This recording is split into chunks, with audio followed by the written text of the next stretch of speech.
vous invite tous, si vous pouvez prendre le temps de faire un petit coucou dans le chat pour vous présenter si vous en avez envie, pour recréer du lien, donner, voilà, se sentir entouré, parce que je pense que c'est un sujet qui est vraiment partagé en ce moment et que ça fait du bien de se sentir en communion ce matin. Donc, je suis très heureuse d'organiser ce webinaire avec deux invités, deux professionnels vraiment de choix en termes de travailler les réticences en interne pour permettre à la démocratie participative de s'instaurer dans nos collectivités. Quand de l'autre côté de l'Atlantique, on lutte pour faire valoir la démocratie représentative, nous, on va aller un peu plus loin. Et je vous invite aussi à garder, voilà, vous avez déjà commencé à poser des questions peut-être dans le chat. Alors, en fait, on a deux onglets. On a un onglet chat qui va nous permettre, voilà, de partager de l'information et un onglet Q&A qui va nous permettre ensuite, nous, de récolter tout un tas de questions qu'on pourra adresser aux intervenants sur la dernière demi-heure du webinaire. Donc, on va commencer par une petite intro, un petit partage d'expérience déjà entre Patrick et Yann, et puis ensuite, on ouvrira le dialogue avec tout le monde. Donc, moi, je voulais commencer avec une image qui est une image qui m'a beaucoup parlé récemment, qui est celle de la vague participative. Donc, elle existe bien, on la voit, elle est d'une ampleur sans précédent, mais elle risque de s'écraser contre la falaise et il y a toujours un risque de ressac. Alors, c'est une image qui est assez parlante aujourd'hui pour tout ce qui est participation citoyenne en France, même au niveau national, qu'on illustre avec, par exemple, la multiplication de l'activité de la Commission nationale du débat public par 7 en 3 ans. C'est assez extraordinaire, mais en même temps, avec des résistances qui... Ah, on a perdu Patrick ? Il revient. Des résistances qui se font jour aussi en termes de droit à la participation. Et au niveau des collectivités, c'est un petit peu la même histoire. Voilà, les municipalités sont dans une vague participative sans précédent également, mais on observe, et votre présence en atteste, des réticences à réellement rendre possible et actionnable toute cette volonté de faire dialoguer les citoyens avec les élus et les agents pour faire la ville ensemble. Donc, sur cette petite intro, je vous présente rapidement Citizen Lab. Donc, nous, on est un prestataire de Civic Tech qui met à disposition des plateformes de démocratie participative clés en main pour les collectivités, avec un triple objectif qui est d'atteindre davantage de citoyens, une meilleure représentation de votre territoire, de mieux gérer le dialogue avec ces personnes et donc de prendre des décisions qui sont informées. Donc, c'est un outil, c'est un simple outil qui est au service d'une démarche, évidemment, mais qui va permettre de matérialiser aussi la démarche participative sur un territoire, de la crédibiliser avec de la donnée pour donner à voir aussi ce qu'il y a à voir et ce qui existe et ce qui est dit sur le territoire. Et donc, nous, on travaille avec une sorte de boîte à outils qui vous permet de déclencher des méthodes de participation lorsque vous en avez besoin, et une spécificité qui est notamment les ateliers numériques qui va vous permettre d'actionner de la délibération en ligne en alliant oralité et écrit. Donc voilà, c'est très bref, mais c'était pour vous positionner un peu. Nous, on est vraiment persuadés que le numérique peut donner des ailes à la démocratie aujourd'hui, même si on refait des choses qu'on a fait précédemment. On est connecté grâce au numérique, et lorsqu'il est mis vraiment au service d'une démarche qui est honnête et transparente, ça peut vraiment faire des miracles. Donc, ce que je vous propose, c'est de commencer la discussion avec une question pour nous permettre d'introduire nos deux intervenants, qui est à quoi sert la démocratie participative? C'est quoi pour vous, Yann et Patrick? Alors, on commence comment? Allez, vas-y. Honneur aux femmes. Ah bon, Allez, d'accord. Yann. Alors, donc moi, pour ceux qui ne me connaissent pas, donc je suis élue dans ma ville, donc déléguée à la démocratie participative, entre autres. Et puis, alors, à quoi ça sert la démocratie participative? Je pense que c'est un élément fondamental actuellement de ce que l'on peut faire au sein d'une municipalité. Ça sert à faire participer les citoyens, à leur donner davantage conscient de ce que veut dire le mot citoyen. Ça permet aussi d'expliquer comment fonctionne une municipalité dans un domaine, dans une possibilité davantage de transparence, de confiance aussi, de faire participer les citoyens en leur expliquant bien le comment, le pourquoi des choses, et de leur permettre aussi d'avoir l'impression d'avoir un intérêt davantage, qu'on tienne compte de leur intérêt dans ce que l'on va faire. Pardon. Donc après, c'est très compliqué de mener une municipalité. Les citoyens n'en ont pas forcément l'idée. Pour eux, le maire a parfois souvent tous les pouvoirs, ce qui est loin d'être ça. Et à partir du moment où on les intègre dans une démocratie participative, on va pouvoir leur permettre de comprendre le fonctionnement, de comprendre les choix qu'on est parfois obligé de faire, et aussi de comprendre aussi ce que parfois on est obligé de faire parce qu'on nous demande de le faire. Et les ordres, des fois, viennent bien d'au-dessus et on n'a pas la main dessus. Donc, il y a tout cet dynamisme au niveau du fonctionnement de la commune et énormément, dans ce qu'on entend actuellement, mettre en valeur tout ce qui veut dire tout ce que veut dire le mot citoyen. Et puis évidemment démocratie, parce qu'on est quand même dans une démocratie. Donc, si le citoyen n'est pas au centre de notre ville, ben, on peut se poser la question, qu'est-ce qu'une démocratie à ce moment-là? Donc voilà, c'est un petit peu... C'est dur de démarrer, hein. Vous n'êtes pas cool. Hein. Alors, je prends le relais. Oui, voilà. Alors, écoutez, moi, je dirais, je vais la définir je vais la définir. Je vais vous proposer une définition de la démocratie participative parce qu'au bout d'un moment, on ne sait plus trop, on sait plus trop dans notre société, on utilise tout ce vocabulaire, tous ces mots valises, ce que ça signifie. Pour moi, la démocratie participative, ça repose sur 4 leviers. La première, c'est prendre part à une initiative, prendre part à un processus qui nous est proposé dans notre territoire, dans notre ville, dans notre quartier. Voilà, on est sollicité, on décide parce que ça a de l'utilité pour soi, pour sa vision du monde, on se sent concerné et on prend part en fait à ce qui nous est proposé. La deuxième chose, c'est que dans ce chemin, dans ce processus, en fait, on donne sa part. On a besoin de donner sa part, c'est-à-dire de dire ce qu'on pense, d'exprimer son point de vue sur le sujet, voilà, d'apporter notre plus-value, notre expertise. On dit souvent les habitants une expertise d'usage. Moi, je trouve que c'est beaucoup trop restrictif. Ils ont bien plus qu'une expertise d'usage. Ils ont une expertise citoyenne, politique, quelquefois, au bon sens du terme. Voilà. Donc voilà, on décide de prendre part.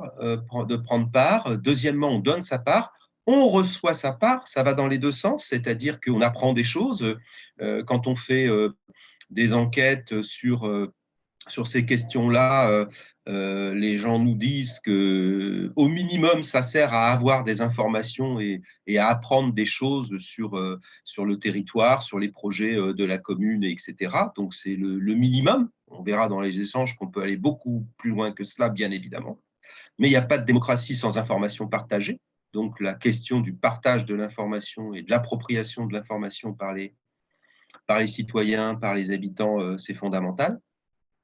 Et enfin, on prend part, on donne sa part, on reçoit sa part et on fait sa part. Ouais, c'est la petite histoire vous connaissez peut-être la légende du colibri, ce petit oiseau qui, pendant l'incendie de la forêt, tout le monde s'en va, tout le monde fuit, les arbres s'écroulent, les flammes sont énormes, et puis il y a le grand tatou qui observe, qui voit un petit quelque chose bouger comme ça, il s'approche, il voit que c'est un petit oiseau qui va chercher une petite goutte d'eau et puis qui jette la petite goutte d'eau sur l'incendie. Eh bien, il fait sa part, et c'est ce que lui dit d'ailleurs le tatou, lui dit le grand tatou, mais qu'est-ce que tu fais? Il fuit comme tout le monde. Il lui répond, non, je fais ma part.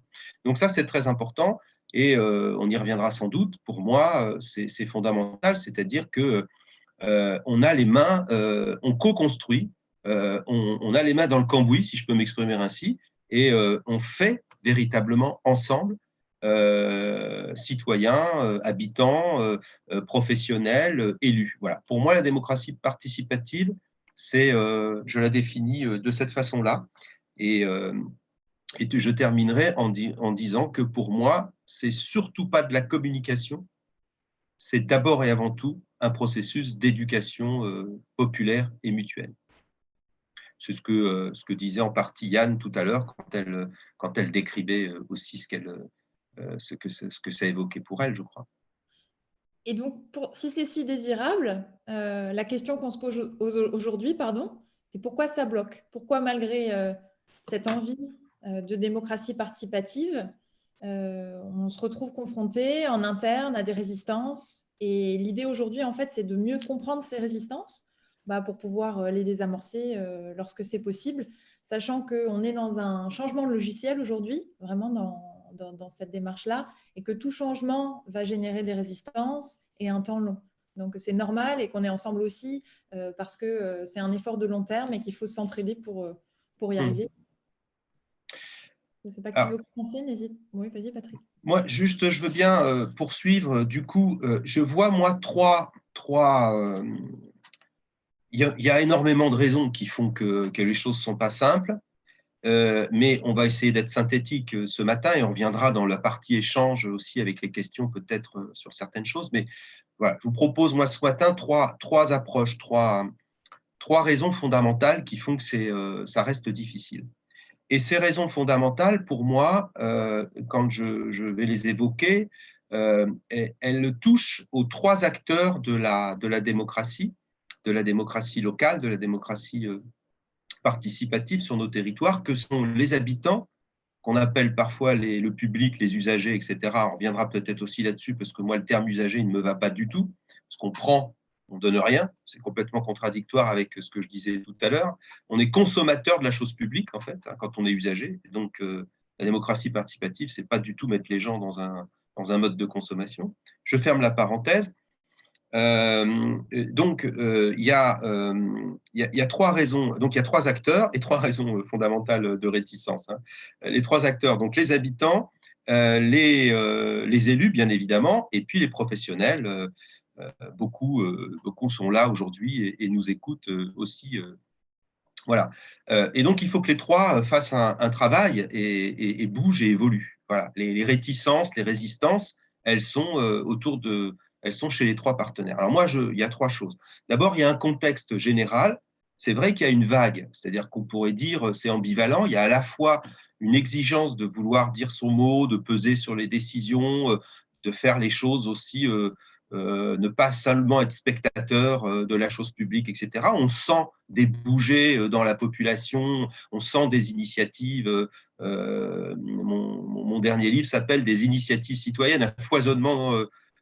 Des énergies citoyennes à foisonnement d'initiatives dans les territoires. C'est parce que effectivement, il y a quelque chose, une ébullition, il se passe des choses. Et en même temps, on est très ambivalent. Il y a des pensées et des pratiques qui sont, j'ai envie de dire, d'un autre temps et qui résistent à tout ça et qui s'expliquent parce qu'on est dans une démocratie fondamentalement représentative et délégataire. Donc, on s'est habitué finalement à confier à d'autres des responsabilités, à ce qu'ils prennent des décisions à notre place, et ça depuis l'école jusqu'à notre vie de citoyen. Et puis, il y a la société de l'immédiateté, et puis il y a la société du tout de suite. Je pose une question, je veux une réponse. Bon, voilà. On est toujours dans une ambivalence là-dessus. Et s'il y en a qui font à notre place, qui ne le font pas trop mal, finalement, on est content, quoi. Voilà. Pour aller beaucoup plus loin, mais voilà. Ça, c'est pour moi Donc, du coup, finalement, quand on essaie de faire les choses autrement dans une commune et dans un territoire, on est quand même souvent à contre-courant, pour résumer, des pensées et des pratiques dominantes. Ça, c'est le premier point. Le deuxième point, c'est qu'il parle dans le service public, puisque c'est ça dont il s'agit fondamentalement aussi ce matin, c'est de s'intéresser concrètement à comment les choses peuvent se passer autrement dans le service public. Je pense que c'est lié à l'histoire du service public qui a été pensé de façon très verticale, avec des responsables, des chefs, et puis en gros des exécutants. Voilà, on est très peu dans l'horizontalité, on est très peu dans la collaboration, dans la collégialité, etc. Et donc du coup, il faut on a pensé le service public comme étant guichet quelque part, et en ayant en fait des usagers en face de nous, et voilà, on répond aux questions. On n'est pas dans un service public qui doit être, à mon avis, aujourd'hui beaucoup plus accompagnateur, facilitateur et ressource pour les habitants. Donc ça, c'est une vraie révolution. J'utilise le terme volontairement. Edgar Morin pourrait parler de métamorphose de la société, c'est le terme qu'il utilise, et je pense sincèrement qu'on est dans quelque chose de ce type-là, et d'où l'importance de formation, d'accompagnement, de ces trois catégories d'acteurs que j'ai citées tout à l'heure pour faire progresser. Et enfin, la dernière, c'est une question liée aux postures de chacun. Nous sommes façonnés dans cet univers délégataire, et donc c'est compliqué. On remet en cause quelque part, il faut accepter de lâcher un peu de son pouvoir, de partager son pouvoir. Et moi, pour avoir travaillé 30 ans en collectivité locale et avec les élus, etc., je me suis rendu compte que la question du pouvoir, elle est aussi bien du côté des professionnels qui se sentent experts des sujets qu'ils traitent, et qui se disent, après tout, pour quelle raison je demanderais l'avis aux gens, je sais ce qu'il faut faire, quoi. Je vais très vite, hein, mais c'est un peu ça. Et les élus, même chose. Bah, j'ai la légitimité d'avoir été élu, donc je fais ce que je dois faire. Et Yann pourra réagir à tout ça, parce que moi, je l'ai vécu. Et donc, il faut changer sa posture. Et il faut se dire que, finalement, et je termine là-dessus, la société dans laquelle nous vivons, elle nous invite à travailler comme ça. C'est un devoir aujourd'hui de mettre l'habitant au cœur de nos politiques publiques. J'ai envie de vous dire que sinon, on va dans le mur. Et on va vraiment dans le mur, parce que là, on se sortira des problèmes auxquels nous sommes confrontés qu'en refaisant, en donnant confiance à l'action citoyenne. Et le Covid nous le montre. Il s'est passé des choses extrêmement intéressantes dans les territoires où les gens ont pris des initiatives d'entraide, de solidarité, etc. Quelquefois en se substituant au pouvoir public, à côté des pouvoirs publics, avec les pouvoirs publics, c'était les meilleures situations aussi, mais il va falloir apprendre à collaborer tous ensemble. Et merci Patrick. Yann, de ton point de vue d'élu, qui est assez complémentaire du point de vue de Patrick, qui a été donc cadre territorial et donc qui aujourd'hui accompagne toutes les collectivités dans cette démarche-là, pourquoi est-ce qu'on n'arrive pas à sortir de cette relation producteur-consommateur? Pourquoi il est difficile de co-construire le service public? Quels sont pour toi les principaux freins que tu observes, par exemple, au sein de la mairie d'Orsay aujourd'hui, qui rendent difficile ta mission de chargé de démocratie participative? Alors, je reprendrai un petit peu effectivement l'idée du triangle. Alors, nous, on n'appelle pas ça des usagers. Chez nous, on appelle ça des administrés. Donc, déjà, on a un progrès. Donc, oui, effectivement, il y a déjà effectivement le problème des habitants qui doivent comprendre qu'au sein d'un travail démocratique, on doit travailler pour la collectivité et non pas pour l'individu, pour soi-même. Quand je participe à un atelier, je ne dois pas juste penser à ce qui se passe chez moi et ce qui est bon pour moi, mais ce qui pourrait être bon pour moi et ceux qui m'entourent, et en élargissant à ce qui est bon pour la ville. Donc ça, il y a un travail effectivement à faire, et c'est très important parce que moi, je l'ai vécu au niveau des conseils de quartier. En tout début, c'était moi, j'ai un problème avec mon voisin, moi, il y a un problème devant chez moi, moi. Et tout ce travail-là, leur faire comprendre que la démocratie participative, ce n'est pas moi. C'est moi, j'aimerais participer pour que, ensemble, tous ensemble, le vivre ensemble soit beaucoup plus facile et harmonieux et responsable et puis respectueux aussi. Donc, il y a déjà au niveau de l'administré, déjà comprendre ça. Ensuite, effectivement, moi, en tant qu'élu, comme dirait moi que, non, mais au niveau des élus, effectivement, il y a une grande difficulté parce que malgré tout, dans la démocratie participative, il y a une idéologie politique de base. Donc, nous, on a la chance sur Orsay d'être une équipe politique très, très large. Et malgré tout, on peut retrouver au sein même de notre équipe des grandes différences entre ce que chacun entend par démocratie participative. Donc, quand en plus, on n'est pas du tout des mêmes bords politiques, ça peut engendrer encore plus de complexité.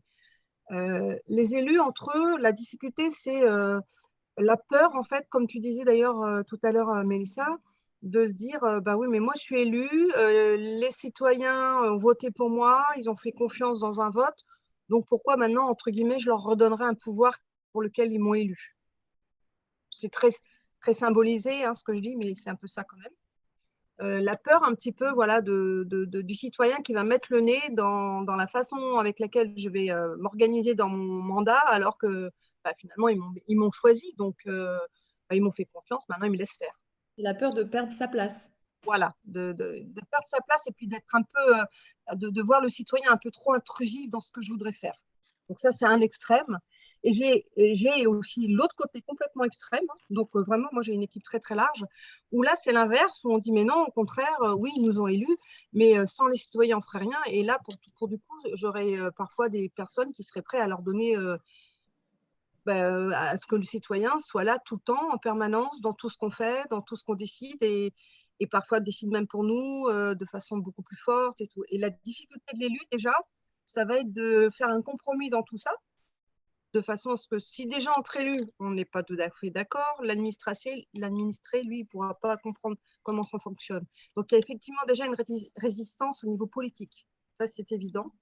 Après, évidemment, une résistance qui peut venir aussi par rapport à nos histoires de chacun, personnelles. On ne vient pas tous quand on est élu du même domaine. Alors moi, à Orsay, on a beaucoup de scientifiques, certes, mais on n'est pas tous du même domaine. Et forcément, nos expériences professionnelles passées ou encore actuelles, parce qu'on n'est pas tous en retraite, euh, a une influence sur la sensibilité qu'on va avoir dans ce qu'on entend dans la démocratie participative. Souvent, on me dit, oui, ta façon de fonctionner, elle vient d'où? Alors moi, évidemment, avant, j'étais enseignante en primaire, j'ai été directrice d'école, donc je suis très ouverte à la pédagogie. Je pars toujours du principe que tout ce qui est bien expliqué est mieux compris, et tout ce qui est mieux compris, on participera mieux. Enfin, c'est évident pour moi, mais ça n'est pas évident pour tout le monde. Moi, je l'ai pratiqué. Dans toute ma carrière, je l'ai pratiqué. Ce que je voulais que l'enfant comprenne, il fait d'abord que je lui explique bien. Si ce n'est pas bien expliqué, il ne peut pas le comprendre. Et du coup, on n'est pas dans un échange, on n'est pas dans une confiance et on n'avance pas. Donc, moi, je le mets en pratique forcément dans ma façon d'aller vers les citoyens, dans ma façon de les faire participer avec moi, dans ma façon d'échanger avec eux. Comme disait Patrick tout à l'heure, moi, j'apprends aussi de leur part. J'accepte d'apprendre de leur part. Et ce n'est pas forcément évident pour tous les élus d'admettre qu'ils ne sont pas au-dessus des citoyens. Quoi. Donc, il y a vraiment au niveau des élus, il y a tout ce travail-là. Et j'ai aussi parfois le souci d'un élu qui, quand il va être dans son poste, hyper compétent, hein, il n'y a pas de souci, mais il ne faut pas trop aller mettre le nez dans ce qu'il fait. C'est-à-dire qu'il y a, comme vous disiez Patrick tout à l'heure, il y a aussi le travail d'équipe qui est en jeu, et pas que dans le milieu des services publics. Hein. Moi, je l'ai trouvé dans l'enseignement aussi, hein, mais on est tous efficaces que quand on travaille en équipe, et même au sein d'une équipe municipale, le mot et les notions d'équipe, c'est pas si évident que ça. Donc, même si on essaye au maximum, qu'il peut y avoir des séminaires pour que les équipes apprennent à comprendre, à travailler ensemble, ça reste qu'on reste des humains. Donc, on a certains élus qui préfèrent rester dans leur domaine. Il ne faut pas trop venir. Or, démocratie participative, pour moi, c'est un sujet complètement transversal et c'est nécessaire dans tous les domaines. Donc, moi, je suis un peu l'élu, comment on va dire, intrusive, euh, pas au sens négatif. Hein. C'est-à-dire que, par exemple, moi, je suis présente à tous les bureaux municipaux, alors je ne suis pas adjointe, mais il est nécessaire que tous les élus comprennent, je dois être au courant de tous les sujets pour à chaque fois rappeler, comme une petite clochette, OK, et là, dans votre projet, où est la place de l'administratif? Quel rôle vous lui donnez et à quel moment on pourrait le faire intervenir ou comment on va lui communiquer ce que vous faites? Donc, il y a aussi ce travail-là par rapport aux élus parce qu'ils ont l'impression que je leur demande des fois des trucs ouais, c'est pas nécessaire, on n'a pas besoin d'aller jusque-là. Enfin, voilà, il y a aussi tout ça. Et puis après, en tant qu'élu, j'ai le souci par rapport au service, parce qu'effectivement, on a le problème du guichet, mais c'est aussi un travail énorme supplémentaire qu'on leur donne et un mode de fonctionnement aussi différent. Souvent, dans les services publics, c'est pareil, c'est chaque domaine travaille dans. Alors, il y a les écoles, il y a le social. La démocratie participative, du coup, c'est difficile d'organiser dans les missions de chacun des postes, parce qu'en finalement, il faut qu'elles soient un peu présentes partout. Et on est quand même dans un monde de fonctionnaires où quand on est dans son poste, on n'a pas forcément trop envie d'aller partager avec le poste d'à côté, comme si on allait venir voir comment je travaille, comme si on allait venir m'embêter dans ma façon de travailler. Et du coup, c'est aussi une difficulté dans les services d'accepter d'ouvrir. Alors moi, comme je dis, d'ouvrir les portes des bureaux pour que chacun communique quand il y a démocratie participative. Ça remet en cause aussi l'organisation même des services. Donc, ça fait effectivement pas mal de réticences. Mais si on explique bien à quoi ça sert, si on explique bien pourquoi on le fait, et si on accompagne au maximum par des formations dans les services et par des formations aussi pour les élus, et qu'on les accompagne par des outils, par tout ce qu'on peut, moi, j'y crois, parce que c'est comme ça qu'il faut que ça fonctionne maintenant. On est obligé d'évoluer. C'est quelque chose de nouveau. Donc, on est dans un pays où tout ce qui est nouveau, c'est compliqué. Petit pas, mais voilà, moi je reste dans cette optique avec tous les éléments que maintenant on peut trouver, tout ce qu'on peut discuter, tout ce qu'on peut mettre en place, beaucoup d'écoute, de confiance, d'échange. On peut avancer autant dans les services que dans les élus. Et Yann, je rebondis sur la place de l'élu dans tout ça, puisque quand on se sent menacé, évidemment, on est en posture de défiance et de rejet. Comment est-ce qu'on redonne une place à l'élu? Comment on le positionne clairement aussi par rapport à ces processus participatifs qui peuvent être mis en place? Comment on positionne aussi les agents et les services? Comment on imbrique en fait toutes ces nouvelles briques qui doivent coexister ensemble? Je pense que c'est un des enjeux aussi qu'on va discuter juste après. Pour la question du coût, est-ce que pour vous, la question du coût de la participation est souvent mobilisée comme un frein pour ne pas en faire? Oui, je pense que oui, surtout au niveau coût, comment dire, personnel, du personnel, parce que ça demande du personnel. Et souvent, on dit, oui, mais ce personnel-là, il va être pris, donc il ne va pas travailler dans d'autres services. Donc oui, effectivement, il y a un coût. Après, au niveau du coût de ce que ça engendre, au niveau du fonctionnement autre que le coût humain, pour le moment, sur Orsay, on ne peut pas dire que ça soit un frein parce qu'on n'en est pas à dépenser des sommes pour ça. Et Si puis, je peux me permettre, oui. pardon. Non, Juste si je peux me permettre aussi, dans le prolongement de ce que vient de dire Yann, moi, je vous propose de ne pas parler de coût, mais de parler d'investissement. Oui. Voilà. Exactement. C'est un investissement. D'autant plus s'il est humain. Il faut vraiment, et que c'est un investissement humain. Et j'ai envie de dire, c'est un devoir que l'on a aujourd'hui. Quand on est en service public, il faut toujours se rappeler qu'on n'est pas en principe par hasard en service public. C'est quelque part une vocation, on a choisi de travailler en service public. Alors je sais que ce n'est pas simple parce que la crise économique fait que des fois, on passe un concours, si on a du boulot, on a du boulot, peu importe que ce soit là ou ailleurs, et qu'il y a des gens qui ne font plus forcément cela par vocation. Mais quand même, moi, j'ai accueilli des nouveaux arrivants quand j'étais DGS. J'ai accueilli des nouveaux agents qui arrivaient à la commune et on faisait une journée d'accueil de ces nouveaux agents et j'intervenais sur ces questions-là et sur les valeurs du service public et les grands principes du service public. Il est une valeur extra. Bon, elles sont toutes très, très importantes. Je ne vais pas aller faire l'inventaire ici des valeurs du service public. Il y a celle de l'exemplarité, par exemple. Voilà. Et puis, il y en a une que moi, je trouve très importante et qu'il faut souligner et redire ce matin parce qu'elle donne de l'air aussi. On est là pour chercher un certain nombre de solutions. C'est que le service public, de par sa nature, il doit répondre aux besoins des habitants, des citoyens, des usagers, appelons-les comme on voudra, même si je ne suis pas d'accord avec ce terme usager, voilà, de la société civile. On doit répondre aux évolutions de ces personnes, de nous-mêmes, des gens, et à l'évolution de ces besoins.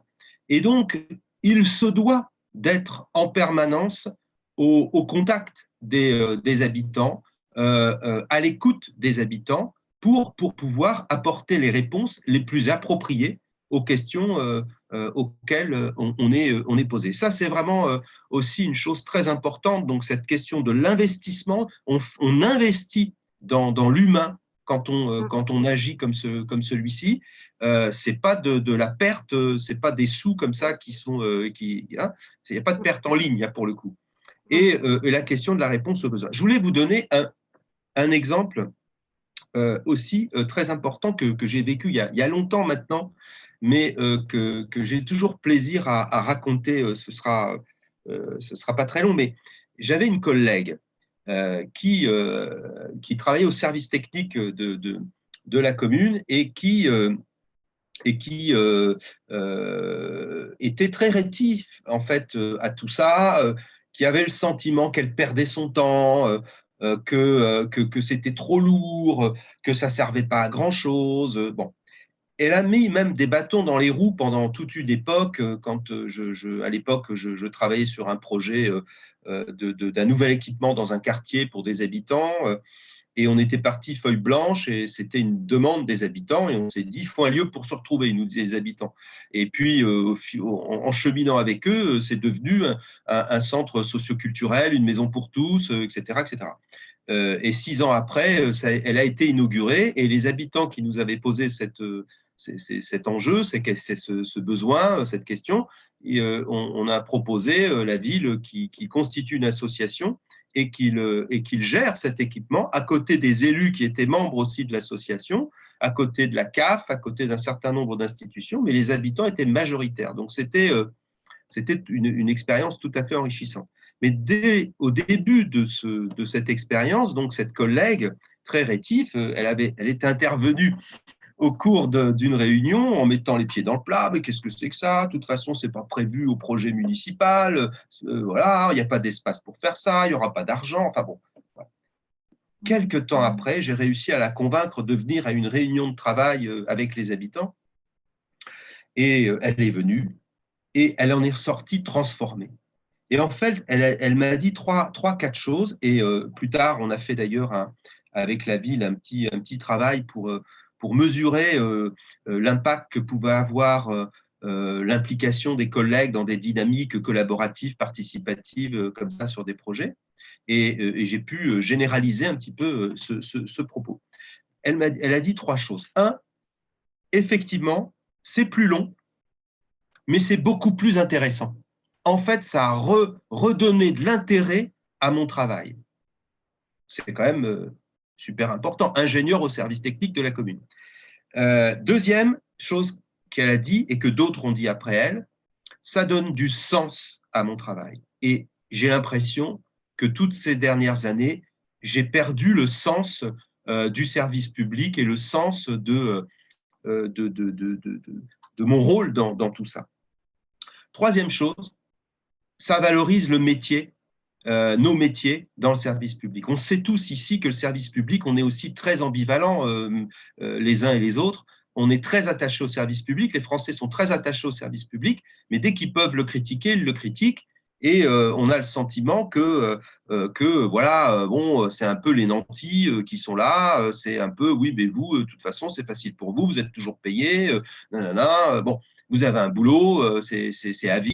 Donc, ça redonne aussi la possibilité de valoriser ces métiers et valoriser les acteurs du service public. Et enfin, troisième élément, ça permet à ses collègues de pouvoir, non pas, quand on disait tout à l'heure, accepter de partager le pouvoir, c'est aussi accepter de partager ses compétences.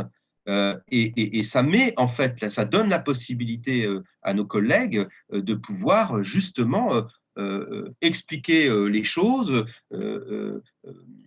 voilà, les faire comprendre. On parlait tout à l'heure de pédagogie, d'éducation citoyenne, d'éducation populaire. C'est fondamental dans le service public de pouvoir dire tout ça. On a ce rôle-là auprès des habitants. On doit jouer ce rôle-là. Donc voilà, je voulais vous donner cette petite histoire et revenir sur ces 4 enseignements que moi j'ai pu tirer à partir du comportement de cette collègue et de son évolution finalement. Parce que quelques années, et je termine là-dessus, quelques années après, on faisait des réunions avec l'ensemble des cadres dans la commune et chacun pouvait proposer des projets à mettre en débat avec les autres, etc. Ce qui était intéressant.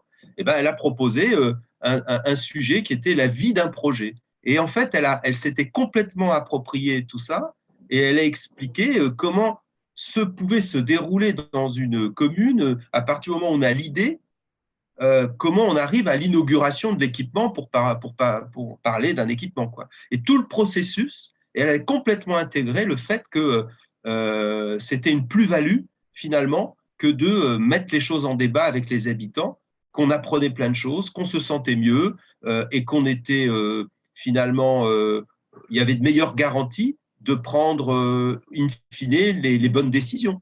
Dans l'administration et puis au niveau du conseil municipal, quand les élus effectivement ont travaillé en amont des projets, bah, il y a plus de chances que la décision qu'ils prennent au conseil municipal, elle corresponde mieux à ce qu'attendent les gens. Donc, en gros, Patrick, il faut s'y frotter pour y trouver du plaisir et donc pour Ah, investir. ah, Donc, tout à fait, tout Mm. à fait. on va passer à tout ce qui est justement organisation interne, quels sont les leviers. Enfin, vous avez commencé à nous donner des exemples très concrets de comment. Je voulais rebondir. Alors, on a plein d'éléments dans le chat. N'hésitez pas, lorsque vous posez vos questions ou posez des informations là dans le chat, à les envoyer à tous pour que tout le monde puisse les voir.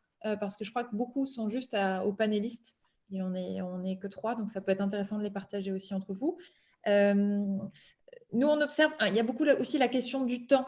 L'investissement aussi, donc le temps, le coût, c'est un investissement. Et aujourd'hui, on se rend compte quand même que la participation, c'est sûr que c'est un temps à prendre en amont, mais que derrière, on a des conditions de succès qui sont beaucoup plus assurées. Et donc, c'est vraiment ce changement de logiciel qui doit s'opérer et qui, je pense, comme le dit Patrick, doit être expérimenté pour être compris.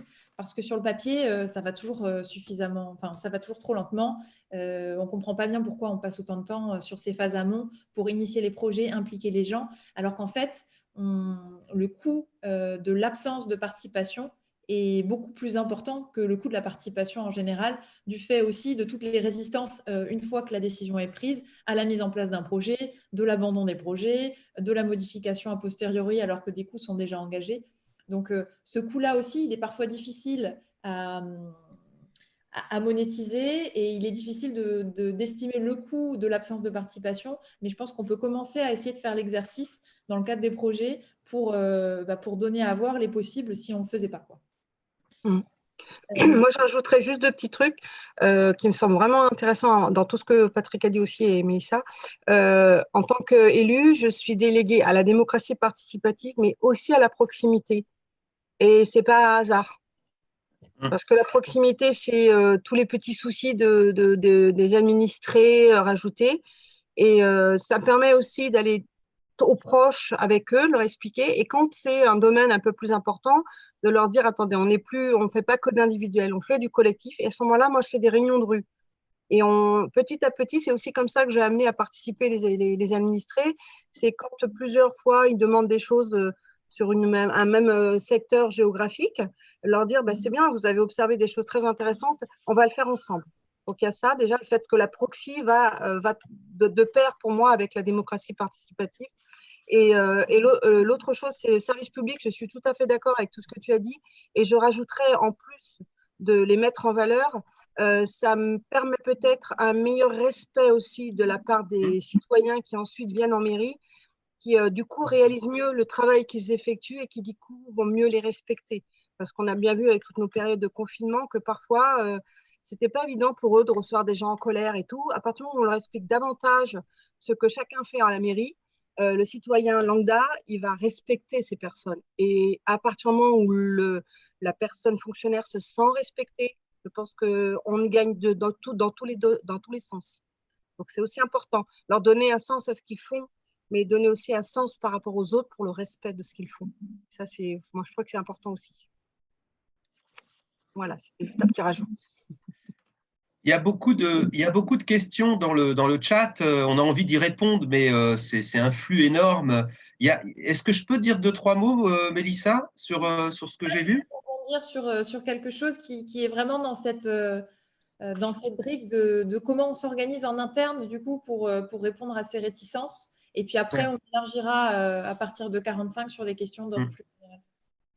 Alors, dans comment on s'organise en interne, j'ai dit un peu tout à l'heure les 3 catégories d'acteurs avec lesquels il faut travailler. Donc, pour moi, s'organiser en interne, c'est déployer une stratégie, un processus de travail, d'acculturation, j'ai envie de dire, vers ces 3 catégories d'acteurs. Donc, ça signifie très concrètement de prendre le temps de réfléchir à toutes ces questions avec les élus, entre eux, se mettre d'accord. On a bien vu à travers ce que nous a dit Yann que c'est pas évident, que les élus doivent aussi travailler cette question, se l'approprier.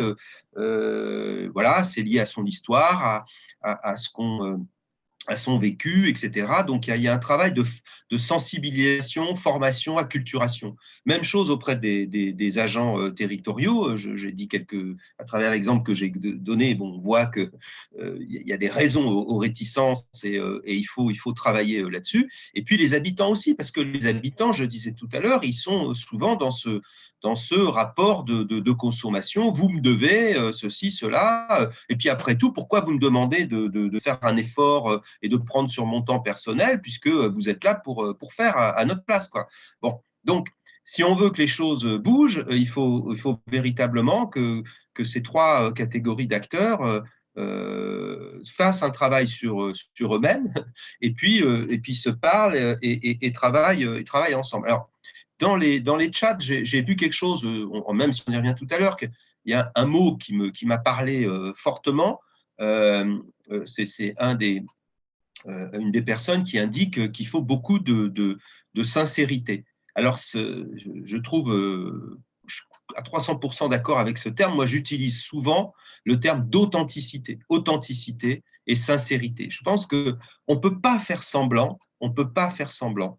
Et donc, ça, il faut le dire dès le départ, quoi. Il faut dire, voilà, si on veut travailler sur ces questions-là dans une collectivité, il faut annoncer la couleur clairement. Il faut faire preuve d'authenticité et de sincérité et se dire que ça ne va pas être simple, que tu parlais du temps tout à l'heure, Mélissa. Oui, effectivement, c'est un processus qui va se conduire sur le temps d'un mandat. Peut-être que des choses vont se faire intéressantes sur le temps du mandat, mais peut-être qu'un mandat, ça ne suffira pas et qu'il faudra continuer derrière, etc. Oui, on est dans un processus d'éducation populaire. C'est difficile. On est à contre-courant, je le disais tout à l'heure, d'un certain nombre d'idées et de comportements. Donc, ça va demander du temps. On va faire des expériences, on va faire des petits pas et on va engranger tout ça. Il y a un élément clé, c'est celui de la confiance qu'il faut gagner. Et la confiance, elle se gagne par des petits actes concrets. C'est-à-dire, quand quelqu'un pose une question, on ne lève pas les yeux au ciel, on ne se dit pas « oh là là, il est chiante cette dame ou ce monsieur avec ses questions ». Non. Tout ce qui est dit est important. Ça compte pour les gens. Donc, être attentif, être dans la bienveillance, et puis répondre aux questions qui sont posées. La réponse, ça peut être c'est possible et tant mieux, c'est pas possible et on explique pourquoi. Et puis peut-être que on n'a pas la réponse, mais on va la chercher ensemble. Il y a un livre un livre d'un monsieur que j'aime beaucoup qui s'appelle Albert Jacquard, que vous connaissez certainement, qui est un généticien de renom, qui s'est engagé aussi sur plein d'aspects de la vie. Il est décédé il y a quelques années, malheureusement. Il a écrit un petit livre qui s'appelle « Je cherche donc j'apprends ». Et voilà une belle formule que je reprends souvent à mon compte. C'est on doit être dans un processus de ce type-là. Chercher ensemble, voilà, cogiter ensemble, ça nous fait progresser. On apprend tous. Et donc, il faut aussi qu'on arrive à entrer là-dedans. Une dernière chose peut-être aussi, il y a un monsieur qui nous aide beaucoup à penser les réticences. C'est un monsieur aussi que j'aime bien. Décidément, j'en cite beaucoup ce matin, mais c'est fait pour ça aussi. C'est Saul Alinsky. Peut-être que vous connaissez Saul Alinsky. Il y a les élections aux États-Unis. Là, on ne sait pas encore comment ça va finir, tout ça. Mais Barack Obama, l'ancien président des États-Unis, s'est beaucoup inspiré de Saul Alinsky dans sa manière d'aborder les questions sociales et de travailler dans la proximité, justement, pour reprendre ce que disait aussi Yann tout à l'heure. Et Saul Alinsky, il dit, on a tous des démons dans la tête. Et c'est valable pour les habitants comme pour les professionnels ou les élus. La première chose, les premiers démons, il y en a 4. C'est la peur. La peur de prendre la parole en public, la peur de dire ce qu'on pense devant une assemblée, devant les autres. Donc toutes ces peurs-là, qui sont des peurs tout à fait légitimes, voilà, qu'on peut connaître nous tous ici. Deuxièmement, il y a le sentiment d'inutilité. Bon, ça sert à rien. De toute façon, vous nous demandez des choses sur des sujets qui ne sont pas très importants. Par contre, sur des grandes questions, on ne peut pas donner notre avis. Vous nous demandez de choisir la couleur de la peinture des murs, mais en vérité, ce qui est important, c'est de savoir s'il faut faire de la peinture. Ou s'il faut faire de la peinture, ou s'il faut faire des murs, ou s'il il faut construire un équipement plutôt que de faire autre chose ici à cet endroit-là. Voilà, ce type de choses, c'est inutile, ça ne servira à rien, c'est déjà bâché. C'est ce qui fait que les gens restent chez eux quand il y a des élections, hein, d'ailleurs. 50% d'abstention depuis 40 ans dans notre pays. Bref, troisième élément, c'est le sentiment d'impuissance. J'ai pas peur, c'est pas inutile, mais je pense qu'on va pas y arriver, c'est trop difficile. J'ai pas suffisamment de confiance en moi, je pense que c'est trop lourd, trop compliqué, que finalement en face, ça va être difficile, ils vont avoir du mal à prendre en compte notre opinion, qu'est-ce qu'ils vont faire de nos idées, etc. Et quatrième et dernier point, c'est l'isolement. Et dans notre société aujourd'hui, il faut aussi bien avoir ça en tête, il y a l'isolement physique, il y a l'isolement dans la tête, il y a un repli sur soi fort. Il y a une étude qui a été faite en 2016 par la Fondation de France qui montrait que une personne sur 5 se disait isolée et se sentait isolée, et 52% des personnes interrogées disaient se méfier des autres. Et je termine là-dessus avec une note d'espoir, parce qu'on peut voir les choses, la bouteille à moitié pleine ou à moitié vide ou à moitié pleine, mais 52% des gens qui se méfient des autres, on peut se dire que c'est un sacré challenge dans nos collectivités.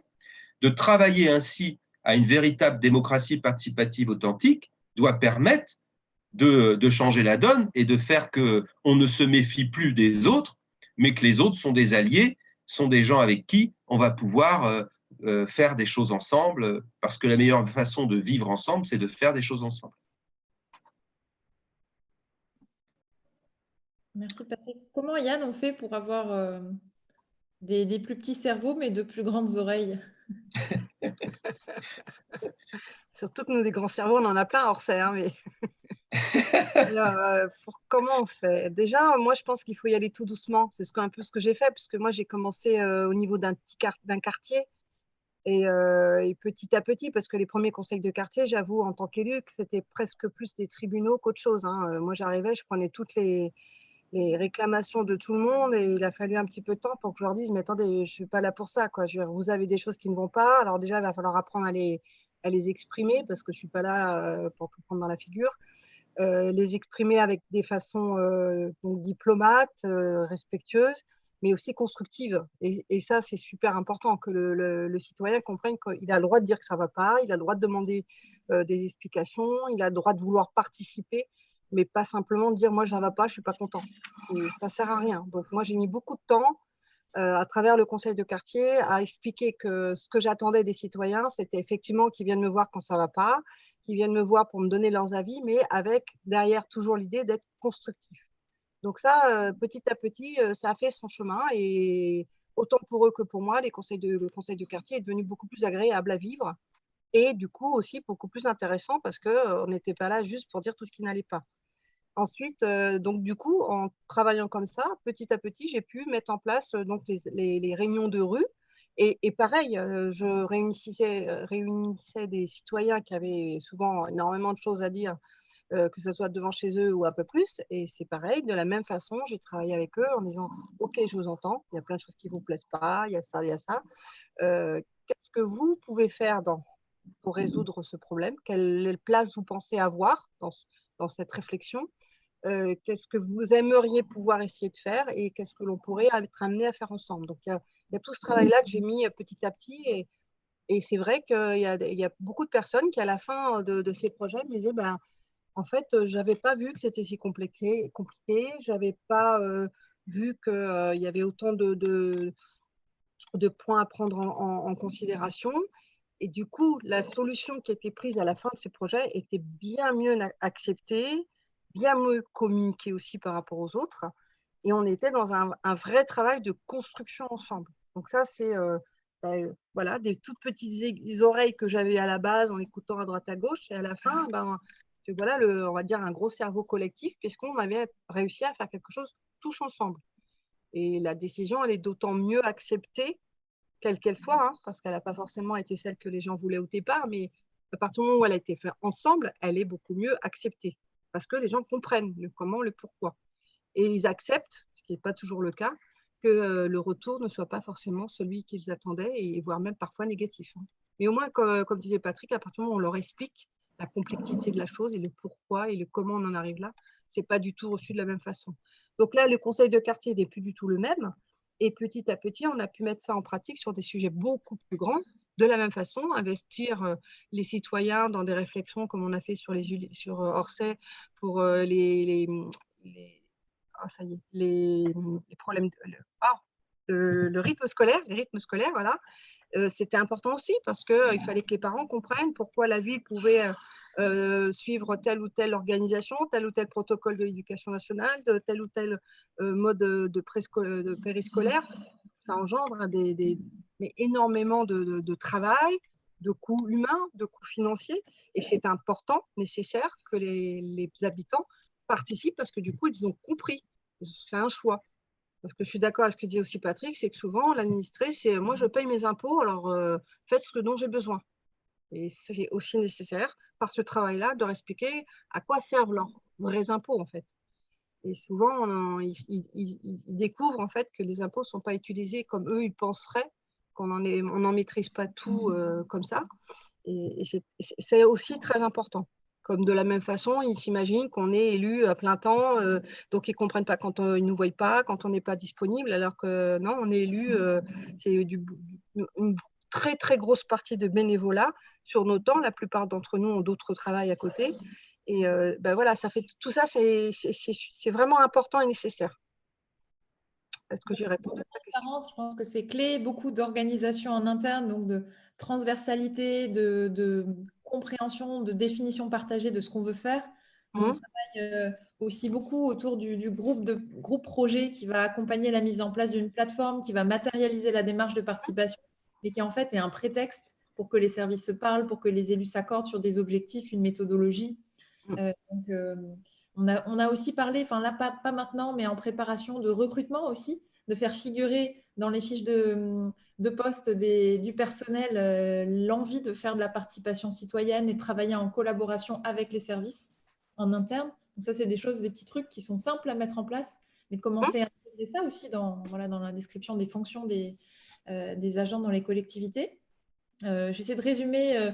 Il y a énormément de questions et je vous propose de passer à cette phase en remontant aussi sur la question du retour parce que je l'ai vu apparaître plusieurs fois.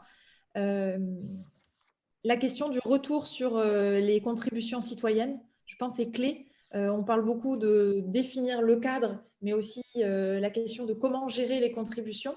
Alors, de notre perception, évidemment, le numérique facilite beaucoup ça, puisqu'on peut faire des retours individuels sur des contributions individuelles de façon assez simple. Yann, avec la plateforme, vous avez peut-être cette expérience-là. Mais dans d'autres cas, de façon générale, quelle est votre perception du retour Alors, déjà, moi, systématiquement, quand je parle retour, je fais très, très attention à penser toutes les générations possibles.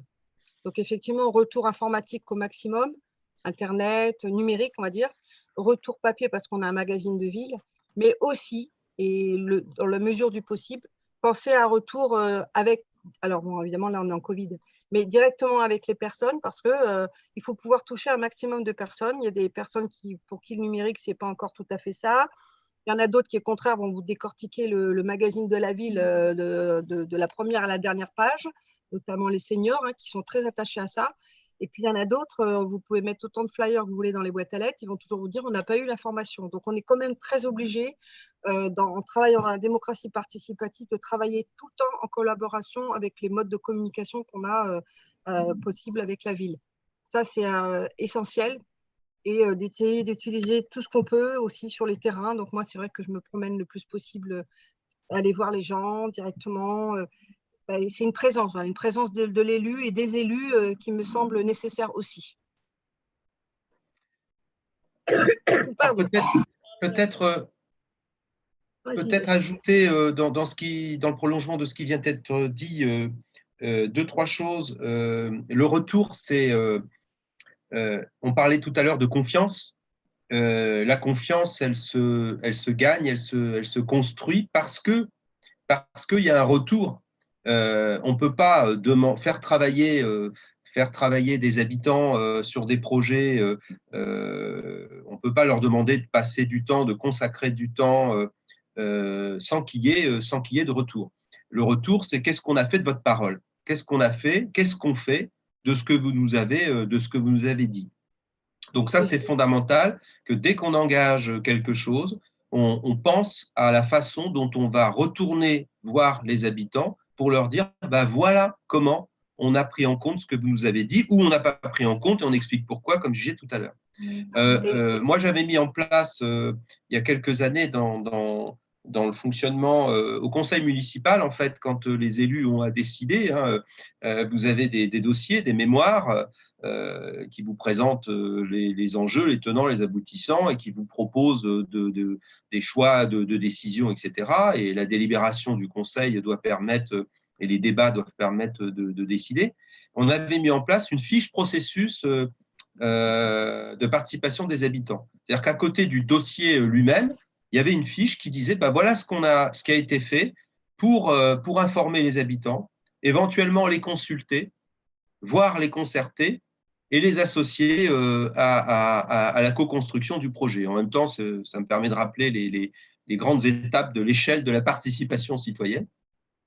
Et donc les élus avaient tous ces éléments-là pour prendre la décision. Et il était aussi indiqué comment on allait retourner voir ces habitants pour les informer de la qualité de la décision qui avait été prise. Donc ça, c'est vraiment fondamental. Autrement, il n'y a aucune confiance possible et les gens ont le sentiment qu'ils ont été instrumentalisés, que ce qu'ils disent ne sert à rien. Et quand je parlais tout à l'heure des démons dans la tête, en référence à Saoul Alinsky, ça enfonce le sentiment d'inutilité.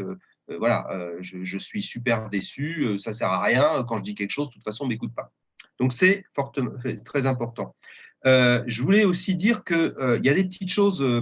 On a dit tout à l'heure que quand on est en collectivité, tous les services ont leur rôle à jouer sur ces questions-là. Ça ne peut pas être qu'une affaire de spécialistes. Alors, évidemment, il faut que ça soit porté politiquement, il faut que ça soit porté aussi par les cadres municipaux, toutes ces stratégies, sinon c'est très difficile. Mais l'enjeu, c'est vraiment que tous les services se disent comment je construis mes politiques publiques avec les habitants. Voilà. Comment en amont des projets qui les concernent, je les associe, etc. Qu'on soit à l'enfance, qu'on soit à la jeunesse, qu'on soit à la culture, qu'on soit au loisir, aux techniques, à la santé, tous les domaines sont intéressants. Et même, là j'ai cité des services plutôt opérationnels, mais même quand on est dans des services qu'on appelle fonctionnels, qui permettent aux autres de fonctionner, le budget, les finances, les RH, on est concerné par tout ça. Je prends deux exemples. On est au RH, on l'a dit tout à l'heure, indiquer dans les profils de poste des appétences sur ces questions systématiquement, c'est super important, y compris quand il y a des candidats à choisir. Il y en a qui vont faire le choix plutôt de postuler là parce qu'il y a cette appétence-là, la ville est en attente de gens qui ont ce type d'appétence, ça peut être tout à fait intéressant et motivant. Un plan de formation pour l'ensemble des personnels. C'est bien les RH qui vont travailler là-dessus, donc ils ont leur rôle aussi. Un autre exemple, le budget. Je m'occupe des finances du budget. En quoi la participation citoyenne m'intéresse? On peut tout à fait travailler sur un budget communal beaucoup plus participatif qu'on le fait quelquefois. Le budget, on le vote entre décembre et mars maximum. On peut tout à fait commencer à partir du mois de septembre à mettre en débat les propositions budgétaires, à écouter Moi, j'ai assisté à des réunions là-dessus les habitants sont tout à fait intéressés à discuter du budget communal. Vous voyez, mieux que d'ailleurs quand on parle du budget participatif. Moi, il y a un petit débat pour moi autour de ça. J'ai l'impression que des fois, le budget participatif, c'est un peu, c'est un peu des petites miettes, passez-moi l'expression, alors que fondamentalement, c'est le budget de la commune qui est intéressant. C'est comment je peux participer et avoir un rôle au moment où les élus travaillent avec l'administration sur l'élaboration d'un budget. Et il y a quelques villes qui ont fait des expériences tout à fait intéressantes dans ce domaine-là. Bref, tous les services sont concernés et c'est effectivement ce type entre guillemets petites choses, c'est pas si petit que ça, ça peut chambouler des habitudes de travail qu'il faut pouvoir déployer. Et voilà. Et peut-être une chose pour finir, un exemple d'une personne qui travaillait dans les espaces verts. Je crois que je t'en avais parlé, Mélissa, quand on avait préparé. Et j'anime des formations aussi au CNFPT régulièrement. Je l'avais rencontré dans ce cadre-là. Bref, quelques temps après, il m'a recontacté. Il me dit, mais tu sais, ça m'a fait beaucoup réfléchir. Et finalement, j'ai proposé au maire que, au lieu de faire des plantations, du fleurissement comme ça, descendant, c'est la ville qui plante partout, etc., eh ben, on va essayer de le faire avec les habitants. Et donc, ils ont lancé tout un processus de communication, de travail avec les habitants, des temps de réunion, etc. Et ils ont imaginé que le fleurissement de la ville pouvait se faire en collaboration avec les habitants. Et les jardiniers se sont mis à disposition de groupes d'habitants qui étaient volontaires pour planter au pied des arbres, pour planter dans des endroits où la ville n'avait jamais imaginé pouvoir planter. Ils ont amené aussi des graines, des plants de chez eux, et ils ont fait des journées un peu citoyennes autour de plantations. Résultat, on parlait de coûts tout à l'heure et je vous disais que c'était un investissement, mais là, pour le coup, je vais quand même parler de coûts. Ils ont réduit de presque 30% les achats de plantes dans la commune. Et vous imaginez tout le reste, la dynamique que ça a créé. Les gens respectent mieux parce que les plantations, parce qu'ils y ont participé. En général, vous avez 20-30% des plantations qui sont piquées dans les territoires par les gens pour les remettre dans leur jardin. Voilà, c'est comme ça, c'est la vérité. Ça se passe comme ça souvent. Donc, les gens respectent beaucoup plus. Et les fonctionnaires territoriaux, les jardiniers, sont valorisés par leurs compétences. Ils aident les habitants dans ces journées-là. Enfin bon, bref, on a tout à gagner à faire comme ça. Voilà ce que je voulais donner comme exemple aussi. Alors moi, après, pour continuer, ce que je veux dire aussi, c'est que maintenant, on a quand même une situation particulière en ce moment depuis quelques mois. Et donc, le numérique va quand même être un élément hyper important que l'on va essayer de développer, même au niveau des seniors, parce qu'on essaiera de les accompagner pour qu'ils puissent participer aussi. Et donc, mon idée aussi, c'est que les élus comprennent qu'une plateforme comme Citizen, ça permettra aussi de mettre au courant des différents projets. Et même si parfois ça semble compliqué, moi, je suis persuadée que chaque élu peut, en 4-5 lignes, expliquer sur quoi il travaille et mettre au courant, au fur et à mesure, les sujets les projets sur lesquels il travaille, de façon à mettre au courant aussi les gens qui ont envie de suivre le travail de la commune. De la même façon, je vais utiliser la plateforme pour petit à petit mettre tous les points qui sont étudiés en proximité. Montrer aussi aux citoyens que la proxy, si silencieuse semble-t-elle, c'est toute une fourmi de personnes derrière qui travaillent tous les jours à régler tous les petits soucis qu'il y a dans toute la ville.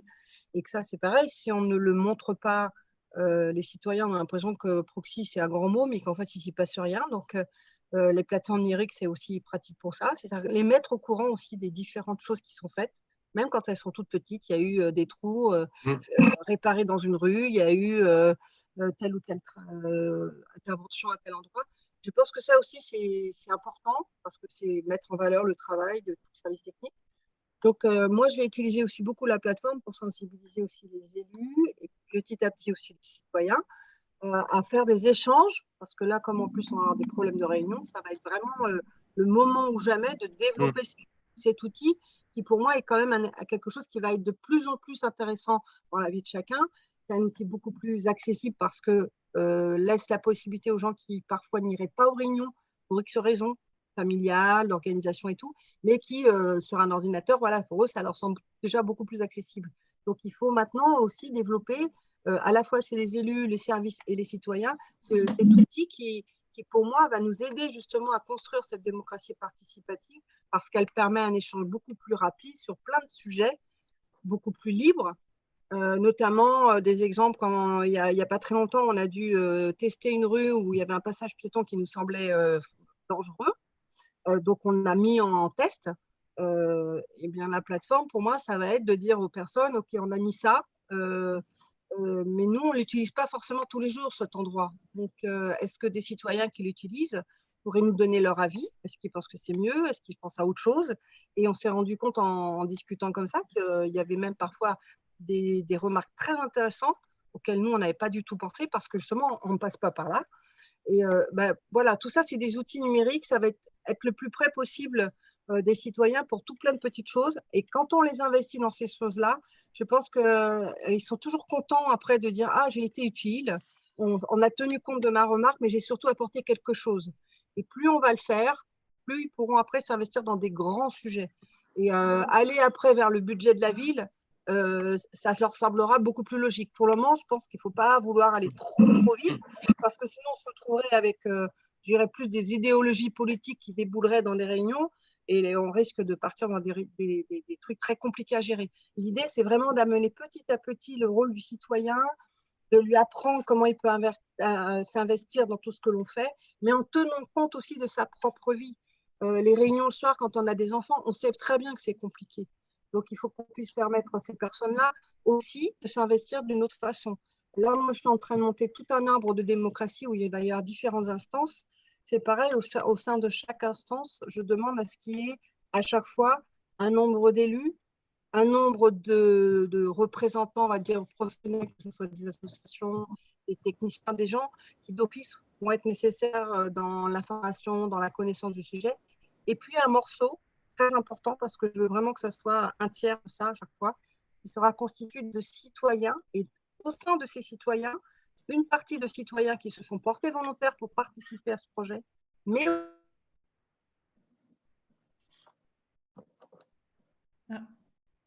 On a perdu Yann. En plein élan. Ça y est, elle revient.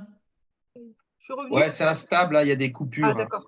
Donc, la dernière partie des citoyens, qui me semble très, très importante, c'est qu'on va trouver un moyen pour aller chercher un petit peu de citoyens directement chez eux, par le biais, par exemple, des listes électorales ou des choses comme ça, parce qu'on sait aussi qu'il y a des citoyens qui ne demanderaient pas mieux que de s'investir, mais qui n'osent pas y aller.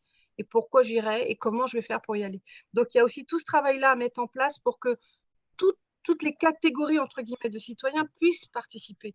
Donc, effectivement, l'idée du budget communal, je dirais, quand on arrive à ça, c'est génial. Mais avant, je pense qu'il faut déjà bien préparer les citoyens, les former à leur position, à leur place, à leur rôle, pour ne pas partir dans une cacophonie politique. Mais c'est super intéressant. Ça pourrait, pourquoi pas, être un objectif grandiose après. Moi, déjà, si j'arrive à toucher un maximum de types de citoyens, sans être au sens péjoratif, hein, mais qu'il y ait autant de seniors, qu'il y ait des jeunes, parce que ce n'est pas toujours évident non plus, hein, les très jeunes, 18-25 ans qui n'ont pas encore de famille, aller à des réunions démocratie participative, bon, ce n'est pas non plus quelque chose qu'ils ont envie de faire. Donc voilà, il y a tout ce travail-là aussi en tant qu'élu, de faire comment je peux aller vers ces gens-là. Donc moi, il faut vraiment arriver à ce qu'il y ait un maximum de personnes. L'outil numérique pour ces gens-là, c'est vraiment adapté pour eux. Donc voilà, il y a tout ça à mettre en place et en même temps, il y a plein de petites choses. C'est comme je dis, hein, là, on met des petites pierres et on arrivera à faire quelque chose de solide après. Et de la progressivité, c'est certain. Et j'ai envie de rebondir, malgré tout, Yann, je trouve que tu es quand même assez exemplaire dans ton rôle d'acculturation en interne de tous les publics. Tu prends ton bâton de pèlerin, tu crées des fiches outils pour tous les projets, tu es présente pour divulguer un peu cette bonne parole.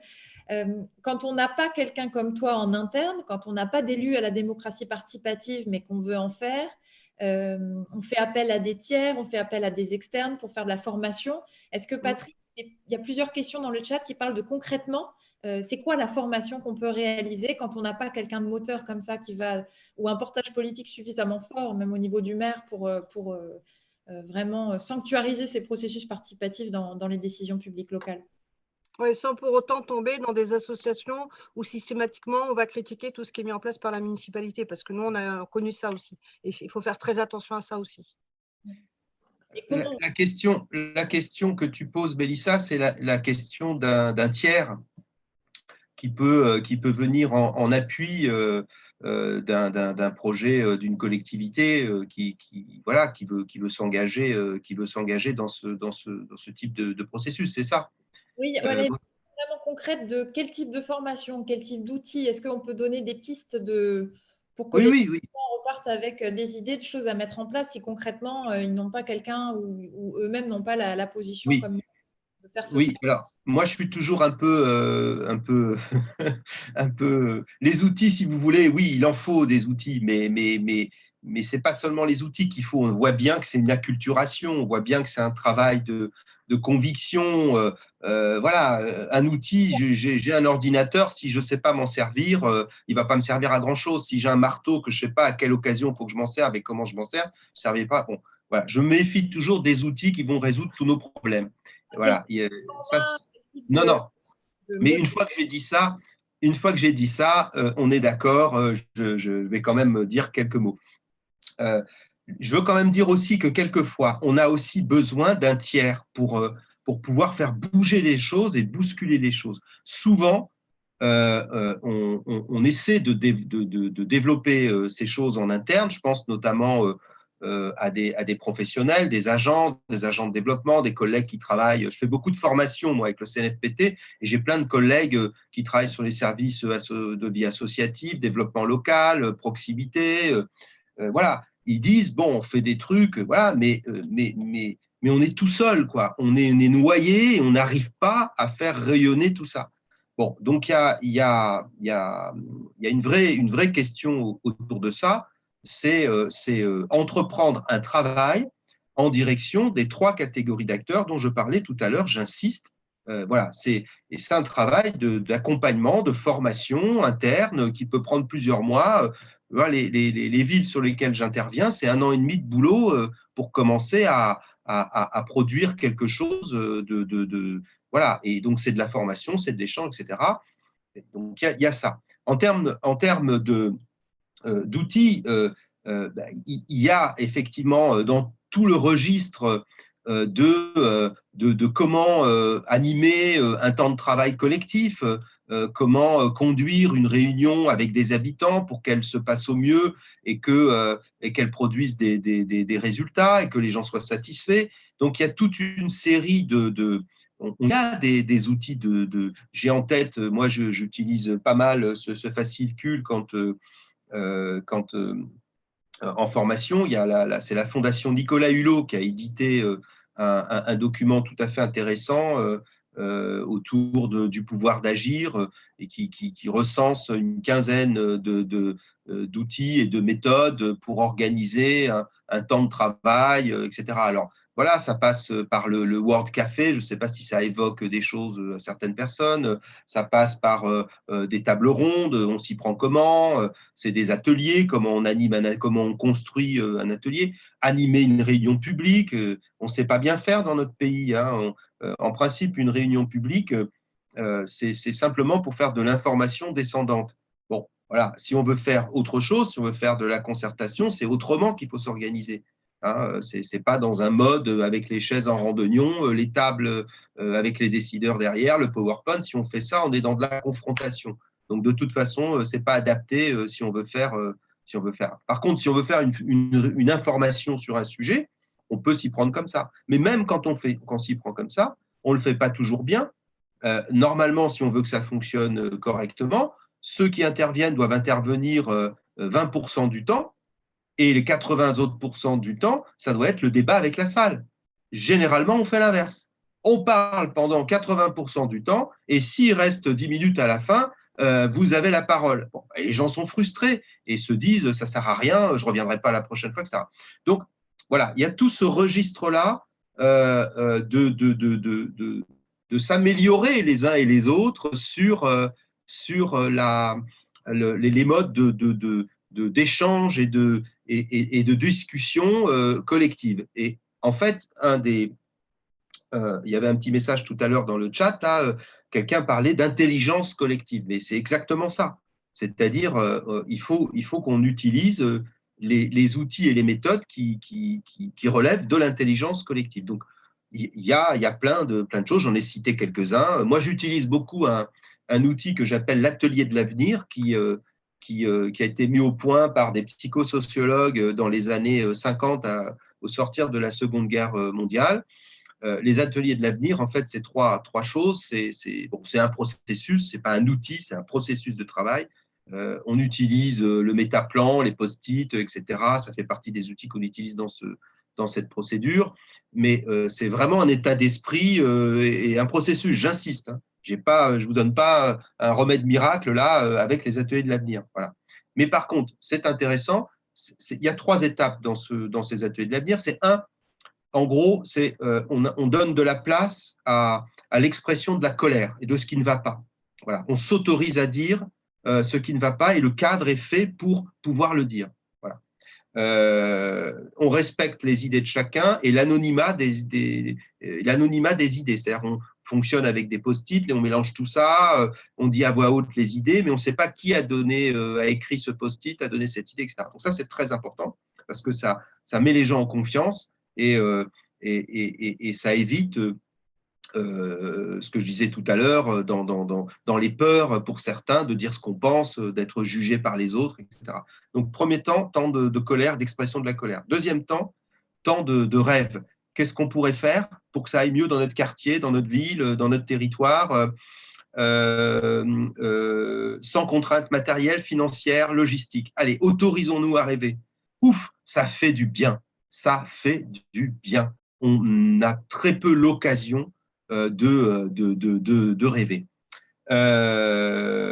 Et parce qu'on a fait ces 2 étapes-là, on peut entrer dans une 3e que j'appelle l'entrée en projet et qui est ici maintenant, avec les moyens dont on dispose, à court et à moyen terme, qu'est-ce qu'on peut faire de toutes ces idées-là et comment on peut les réaliser. Et on entre dans une dynamique projet. Bien souvent, ce que l'on fait, c'est on commence par ça avant d'avoir fait les 2 étapes précédentes. Et du coup, on ne met pas les gens en capacité. Les Sud-Américains nous appellent ça capacitation citoyenne, c'est-à-dire on se met en capacité, en pouvoir d'agir. Ça se construit, ça se travaille. Et c'est pour ça qu'on parlait au début de notre propos d'éducation populaire, citoyenne, etc. C'est pas spontané, c'est pas voilà. Et il s'agit pas d'infantiliser les gens quand je dis ça, parce que j'ai lu dans le chat quelque chose autour de ça. C'est pas du tout ça. C'est que nous tous, on a besoin on en apprend de chacun tout le temps. Voilà, moi ce matin en écoutant Yann, son expérience, en lisant les parties, j'apprends, je me nourris aussi des autres. Et puis on sait tous qu'on a tous notre jargon, etc. Donc on n'infantilise pas quand on dit il faut apprendre ensemble, il faut chercher ensemble, il faut expliquer. Parce que, regardez l'exemple, je termine là-dessus. La Convention citoyenne pour le climat, quoi qu'on en pense, la méthode est tout à fait intéressante. On a des gens qui sont des profanes, ils sont tirés au sort. Moi, je trouve qu'il faut généraliser le tirage au sort dans plein de domaines. J'ai l'expérience avec les conseils citoyens qui ont été tirés au sort. J'ai vu des belles personnes et des gens extraordinaires. Si je n'avais pas tiré au sort, jamais ils auraient pu exprimer leur point de vue et s'investir dans la chose locale comme ils le font aujourd'hui. Et donc, convention citoyenne, on a des profanes. Ils sont tirés au sort. Ils travaillent pendant plusieurs semaines, plusieurs mois. Ils creusent le sujet. Ils comprennent les tenants, les aboutissants. Ils sont capables, seulement après ce moment-là, ça ne voulait pas dire que ces gens n'étaient pas intelligents, ça ne voulait pas dire que ces gens ne savaient rien. Non, ils ont découvert un sujet qu'ils ne maîtrisaient pas, et beaucoup d'entre nous ne maîtrisent pas plein de sujets. Ils ont appris ensemble, ils ont cherché ensemble, et c'est seulement à partir de là qu'ils ont pu avoir un avis éclairé sur le sujet. Et donc, c'est ça la démarche. Et je m'excuse d'être un peu long, hein, mais je suis aussi très passionné par tout ça, vous l'avez compris. Et je m'emballe un peu quelquefois, et j'en suis désolé, mais c'est comme ça, on ne se refait pas. Et je pense que c'est ça, voilà. S'il y a des outils, s'il y a des méthodes, plutôt qu'outils, des méthodes et des processus à développer sur nos territoires, et c'est aussi ce qu'a développé Yann, hein, dans sa façon de prendre les choses. Elle n'est pas enseignante pour rien, d'ailleurs. Je vois bien qu'il y a le souci de la pédagogie. Moi, je suis né dans l'éducation populaire aussi. Donc, voilà, on ne se refait pas, on est comme ça. On voit bien que c'est comme ça qu'on produit, qu'on est efficace et qu'on produit de l'intelligence collective et de l'action collective. Elle se construit comme ça. Voilà, je m'arrête.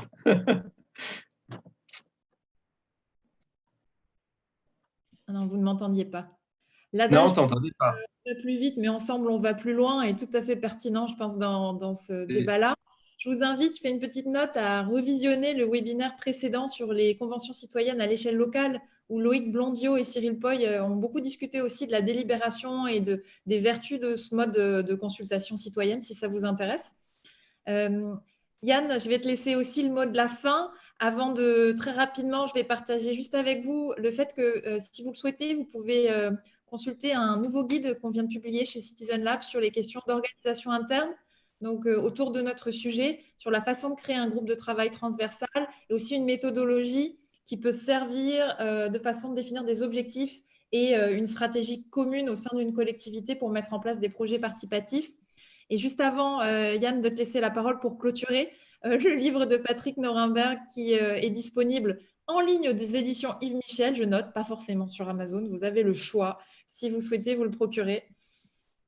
Et puis, en laissant la parole à Yann, je remercie à tous les participants d'être présents en nombre aujourd'hui. Je remercie vraiment Patrick et Yann pour la qualité de votre contribution et votre passion. J'espère que vous avez apprécié. Je suis désolée pour toutes les questions qui n'ont pas été traitées directement. Je vais en faire la liste et essayer de faire un retour aussi par mail sur certains points qu'il nécessite. Voilà, à toi, Yann, l'honneur de terminer. Est-ce que tu as commencé? Alors, tu veux que je conclue sur ce que j'ai commencé? Oula, il y a eu tellement de belles choses dites, donc je confirme qu'il faut faire la démocratie participative, que je reste très optimiste peut-être, mais j'y crois, hein, et puis, de toute façon, comme tu dis, Patrick, il y a tellement à faire, c'est tellement beau, c'est une conviction. Donc, moi, je suis comme toi, moi, dès qu'on me branche dessus, j'ai à fond envie d'y aller. C'est aussi, je pense, une aventure humaine intéressante, belle. Donc, ouais, voilà. Je suis disponible pour vous aider aussi, hein, si vous voulez. Et puis, je vais continuer à fond sur ma ville parce qu'il y a encore beaucoup, beaucoup, beaucoup à faire, hein. Merci Yann. Je vous laisse mon email si jamais vous souhaitez communiquer avec Yann ou Patrick. Je vais centraliser vos demandes et puis leur envoyer d'éventuelles demandes de contact si c'est le cas. Et puis n'hésitez pas évidemment si vous avez des questions sur la partie plateforme qui peut vous accompagner si vous êtes une collectivité ou une organisation avec un grand nombre de membres qui nécessitent ce genre d'outils.